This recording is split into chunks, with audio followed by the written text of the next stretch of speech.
এখন আমরা আইডল সিনেমার নায়িকারা কেন হিজাব স্টাইল করতে পারবে না? মানুষের মনের সৌন্দর্য বড় সৌন্দর্য। 14 ফেব্রুয়ারি ময়না সিনেমা রিলিজ হয়েছে এবং 3 সপ্তাহ ময়না সিনেমা হলে চলেছিল। তো খুব ভালো সাকসেস হয়েছি, কারণ অডিয়েন্সরা আমাকে ময়না হিসেবে অ্যাকসেপ্ট করেছে এবং বড় পর্দায় আমাকে দেখে আসলে বড় পর্দায় আমাকে অ্যাকসেপ্ট করেছে। এটা আমার জন্য আসলে একটা লাক, কারণ প্রথম সিনেমায় এভাবে অডিয়েন্স আমাকে অ্যাকসেপ্ট করবে এটা কখনোই আমি আসলে আশা করিনি। টিভিসি করছি, আমার একটা বিউটি প্রোডাক্টে স্যাপি ব্র্যান্ড অ্যাম্বাসিডর হয়েছে, ওইটার কাজ করছি এবং সিনেমার জন্য রেডি হচ্ছি। সিনেমার মানুষ, সিনেমা নিয়ে বিজি থাকতে চাই। আমার এটা বরাবরই ফ্যামিলির সাথে করা হয়। আমি যেখানেই থাকি না কেন রোজার সময় ফ্যামিলির কাছে চলে যাই। তো 2-3 দিন পর আমি খুলনা মোংলাপুর চলে যাব, আমার ফ্যামিলির সাথে ঈদ করব। এই যে একসাথেই ফ্যামিলির সাথে ঈদ করা হয়। আমার তো মনে হচ্ছে যে যত বড় হচ্ছে ঈদ সালামি দিন দিন আরো কমছে। অনেক সময় সালামি পাচ্ছিও না। সবাই আমার উপর ডিপেন্ড করে যে আমি ছোট ভাই বোন এবং বাচ্চা পাড়া প্রতিবেশী যারাই আছে তাদেরকে সালামি দেবো, ওই আশায় সবাই বসে থাকে। হ্যাঁ, একটা মজার একটা আছে, মানে স্টোরি। এটা হচ্ছে আমরা 3 বোন 1 ভাই। তো বরাবরই আমার ছোট ভাইটা অনেক বেশি আসলে ঈদ সালামি বেশি পায় বা বেশি আব্বু ওকে বেশি দেয়। তো এটা নিয়ে একদিন আমরা আসলে ও যখন টাকা অনেক বেশি পায় ঈদ সালামি, আমরা বোনরা কি করেছি ওর টাকাগুলো চুরি করে নিয়ে সব ভাগ করে নিয়েছি। এটাই ছিল একটা মজার স্টোরি। আসলে আমি শোবিজ অঙ্গনে আসার আগে আমি প্লেয়ার ছিলাম, স্পোর্টে ছিলাম, ন্যাশনালে ব্যাডমিন্টন প্লেয়ার ছিলাম। তো আমার বাবার ইচ্ছা ছিল আমি যেন প্লেয়ার হই। আমার ইচ্ছা ছিল আমি ফ্যাশন ডিজাইনিং নিয়ে স্টাডি করব, এটা ইচ্ছা ছিল। মানে একবার এক একটা আসলে মাথার উপর ভূত চাপতো, মানে এইটা করব এটা করব ওটা করব, কিন্তু ফাইনালি আসলে ছোটবেলা থেকে আসলে নায়িকা হওয়ার ইচ্ছা, বড় পর্দায় নিজেকে দেখব, সেই ইচ্ছা থেকেই আসলে আমার এই শোবিজ অঙ্গনে চলে আসা। তবে ছোটবেলার একটা মজার স্টোরি আমি শেয়ার করি। আমি যখন ব্যাডমিন্টন খেলতাম, আমাদের মোংলাপুরে একটা পরিত্যক্ত হল আছে, যেখানে আমার বাবা সবসময় ব্যাডমিন্টন খেলতে যেতেন এবং আমিও সাথে খেলতে যেতাম। আমার খেলার পথ চলা শুরু কিন্তু ওইখান থেকে, ওই পরিত্যক্ত হলে। তো যখন ওইখানে দেখতাম যে বড় পর্দা ছিল, খুবই ময়লা, মানে একটু ছিঁড়ে যাওয়া এসে, তো আমি তখনই জানতাম যে ওইখানে নাকি সিনেমা দেখা যায়, বড় পর্দায় নাকি নায়ক নায়িকাদের দেখা যায়। ওইটা দেখে না আমি ফিল করতাম।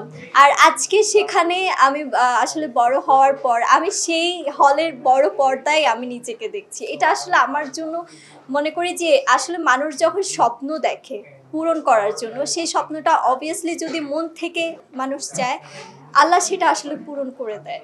আমার স্বপ্নের নায়ক অবভিয়াসলি সালমান শাহ স্যারকেই আসলে ভালো লাগতো। মানুষের মনের সৌন্দর্য বড় সৌন্দর্য। মন মানসিকতা ভালো যদি থাকে, আত্মবিশ্বাস যদি থাকে, কনফিডেন্স যদি মানসিকভাবে মানুষের কনফিডেন্স থাকে, তাহলে আসলে শুধু ভেতরে নয় বাহিক সৌন্দর্যটাও বৃদ্ধি পায়। তবুও আমরা মাঝে মাঝে আয়নার সামনে দাঁড়াই। আল্লাহর সৃষ্টি প্রতিটা মানুষই সুন্দর আমি মনে করি। আমি কিন্তু ইন্ডাস্ট্রিতে আসার আগেও হিজাব স্টাইল পরতাম বা বোরকা পরতাম, আমি ফ্যামিলি থেকেই আসলে শিখেছি। বাট আসলে নায়িকা হওয়ার জন্য যখন ইন্ডাস্ট্রিতে আসি, যখন হিজাব পরি বা অনেকে অনেক রকম বাজে মন্তব্য করেছে, তখন কিন্তু আমি জিরো ছিলাম। তো ওই জায়গা থেকে এখন যেহেতু আমি আমার একটা জায়গা, তখন আমি একটা টার্গেট করেছিলাম যে আমি যখন আমার একটা জায়গা ক্রিয়েট করব, তখন আমি ট্রাই করব, যেহেতু আমি নিজেও একজন ফ্যাশন ডিজাইনার নিয়ে স্টাডি করছি এবং ছোটোবেলা থেকে নিজের ড্রেস নিজে তৈরি করি, নিজের মেকআপ, নিজের গেট আপ, নিজের কস্টিউম, এভরিথিং নিজেই করার ট্রাই করি। তো তখন থেকেই আমার মাথায় ঘুরতো যে সব কিছু, মানে শালীনতার মধ্যেও অনেক ড্রেস আপ, গেট আপ, অনেক কিছু আসলে নিজের আয়ত্তে আনা যায় বা নিজেই ডিজাইনার হব।